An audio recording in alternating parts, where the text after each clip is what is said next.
La Banque africaine de développement vient de confirmer la suprématie du Royaume quant à l'indice continental de l'industrialisation pour 2025. Ainsi, le Maroc devance pour la première fois l'Afrique du Sud et devient l'économie industrielle la mieux classée du continent africain. Et c'est grâce à un processus continu, des réformes structurelles et à une politique industrielle courageuse sous la vision éclairée de Sa Majesté le roi Mohammed VI. Une étude de l'Institut national d'études démographiques révèle que le Maroc, à partir des années 2000, se distingue par une baisse continue et progressive de la fécondité. Et ce n'est pas à cause des mariages plus tardifs, mais plutôt parce que les femmes mariées utilisant un contraceptif sont passées d'une part de 40% à 70% entre les années 90 et 2020. D'après les principaux indicateurs des échanges extérieurs rendus publics par l'Office d'échange, les indicateurs extérieurs du Maroc affichent une nette évolution à fin avril 2026. Les transferts de fonds effectués par les MRE sont en train d'osciller. Les recettes se sont inscrites en amélioration au titre des 4 premiers mois de l'année. Elles ont grimpé de 9,8% par rapport à la même période de l'année dernière, se situant à près de 40 milliards de dirhams à fin avril.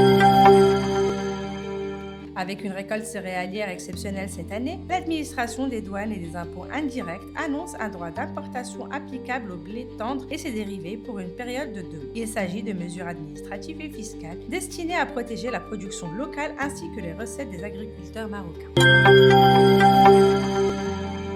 Le Maroc a gagné l'un des paris industriels les plus ambitieux de son histoire. Importateur d'automobiles il y a seulement une vingtaine d'années, le Royaume est devenu de nos jours une puissance industrielle continentale avec la production de près d'1 million de véhicules chaque année et plus de 140 milliards de dirhams d'exportation. Et même avec la transformation continue de l'industrie automobile mondiale, des modèles hybrides sont déjà produits dans les usines marocaines.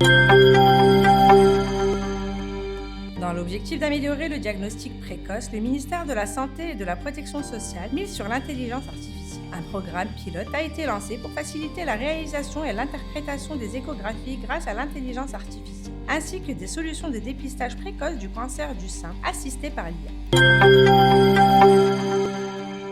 Le Conseil supérieur de l'éducation, de la formation et de la recherche scientifique a publié une recommandation qui porte sur l'adoption d'un cadre national d'orientation relative à l'usage de l'intelligence artificielle en éducation, formation et recherche scientifique. Cette recommandation révèle une présence de plus en plus accélérée de l'IA dans l'environnement numérique des enfants et des jeunes et dont son intrusion effective dans l'espace éducatif.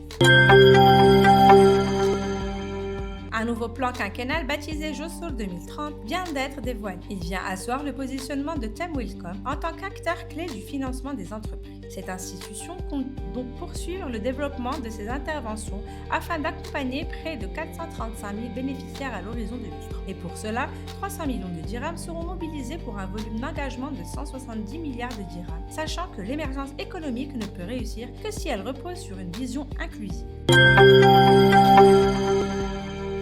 Dans son dernier rapport qui détaille les prévisions pour les économies internationales les plus dynamiques, l'OCDE, Organisation économique internationale, place le Maroc dans une bonne position. Selon l'OCDE, les précipitations exceptionnelles enregistrées pendant l'hiver devraient stimuler la production agricole, tandis que l'investissement public dans les grands projets d'infrastructure continuera de soutenir la croissance en 2026. Ainsi, la croissance du PIB au Maroc devrait s'élever à 5% en 2026.